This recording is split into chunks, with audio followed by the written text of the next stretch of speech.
Yeah, the old saying, luck of the draw. Well, let's see which countries have had the good luck and the bad luck in the semi-final running order. Roll titles.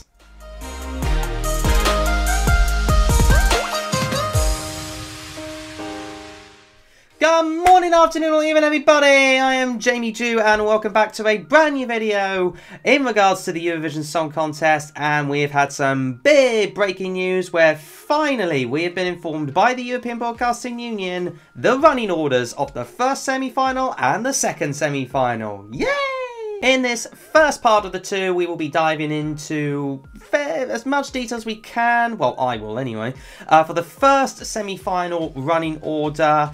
And see which particular country has benefited from the EBU choosing proceedings, shall we say. But of course, don't forget there was some benefit for the countries because at the end of the day they were given an allocation as to whether they would be in the first half or the second half of the first or second semi-final respectively. But that was it. Otherwise, it was down to the European Broadcasting Union to decide who would go where. And without any further ado, let's briefly recap the first semi-final running order. First up would be Albania, second up Latvia, third Lithuania, fourth Switzerland, fifth Slovenia, sixth Ukraine, seventh Bulgaria, eighth the Netherlands, ninth Moldova, 10th Portugal, 11th Croatia, 12th Denmark, 13th Austria, 14th Iceland, 15th Greece, 16th Norway, and rounding off the first semi-final, Armenia. So Albania opening the show for the first semi-final.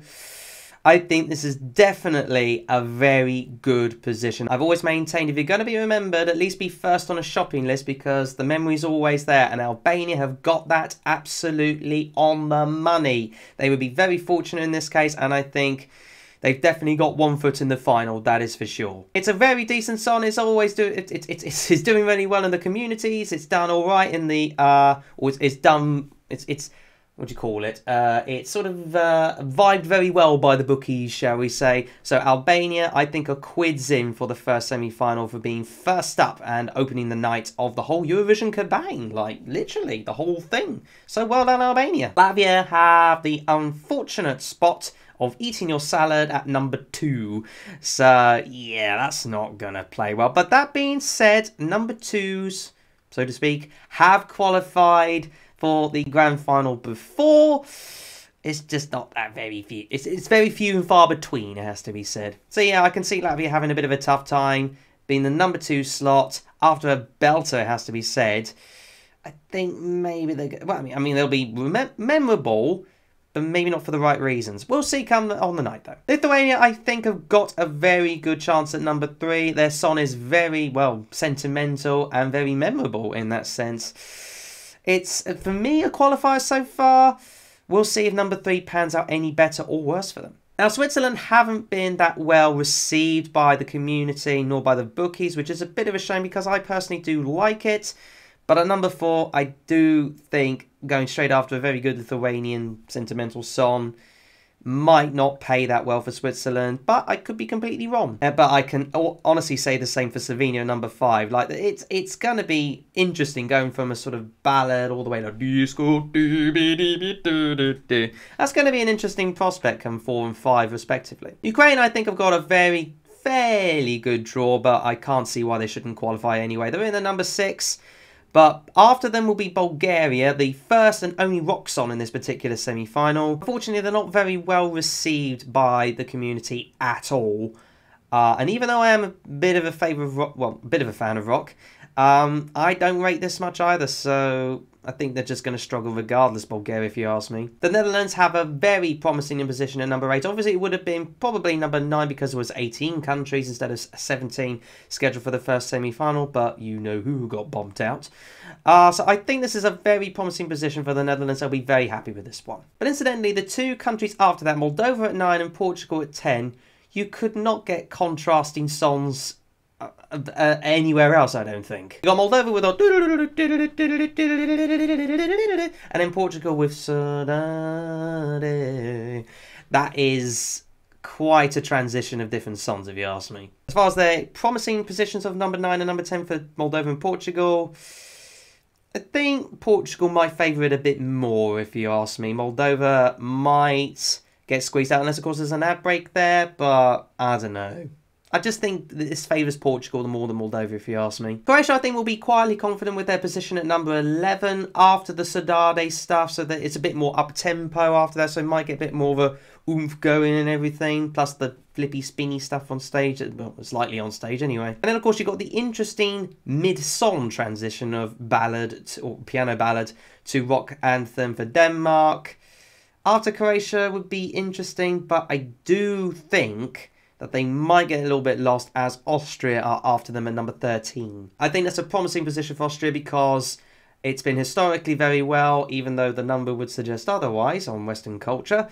But Austria will be quietly confident. I mean, they're one of the favourites to qualify, so I can't see why they shouldn't. Iceland coming up after that would be an interesting transition to go from that to go from a dance anthem to a quiet, well, fairly quiet song, well, foreign-sounding song, Icelandic speaking for that matter. But I don't see much hope in them myself, if I'm honest with you. I think they would be slightly disappointed. Mainly because I think they will be forgotten as Greece are straight after them at number 15. A lot of people rave it, the bookies rave it. So yeah, I can honestly see Greece absolutely qualifying from position number 15. I think they would have qualified regardless, but I think 15's still a strong slot for them. But I think equally as strong, if not slightly more strong, is Norway at number 16. A lot of people are going to be remembering that. And I think being second to last in a particular thing, especially this late on, is very beneficial for Norway. They will, I think, qualify with flying colours, much like the yellow colour on their interesting masks, shall we say. Finally, Armenia, number 17, rounding off the show. Well, it's an interesting one. I would have thought personally Norway would have got that, but up to them if they want to do it. I think Armenia would be happy with this, but not always have we seen the position of last always beneficial. It depends on the song. I can't see why Armenia shouldn't qualify. And I think they will be happy in number 17 and last up and rounding off the first semi-final. But hey, we will see. I could be completely wrong. That being all said, I'm going to round off the first semi-final with my thoughts of what I think is going to happen and who's going to benefit here, there and everywhere. It's brief thoughts. But never mind what I think, please do let me know what you think in the comments below. Do you think it's beneficial for your particular country? If so, let me know in the comments below who you're cheering for. Is it Norway? Is it Lithuania? Is it Switzerland, Netherlands, etc.? Let me know in the comments below. Otherwise, you know the drill by now. Smash the like button as good as hard as you can if you did like this video. Subscribe for more of my Eurovision juicy goodness. And of course, ring the bell to get notified about my latest videos. Stay tuned for the second semi-final, well, my thoughts for that matter. Otherwise, I'll see you in that particular one and any other video. Bye bye for now. Bye bye.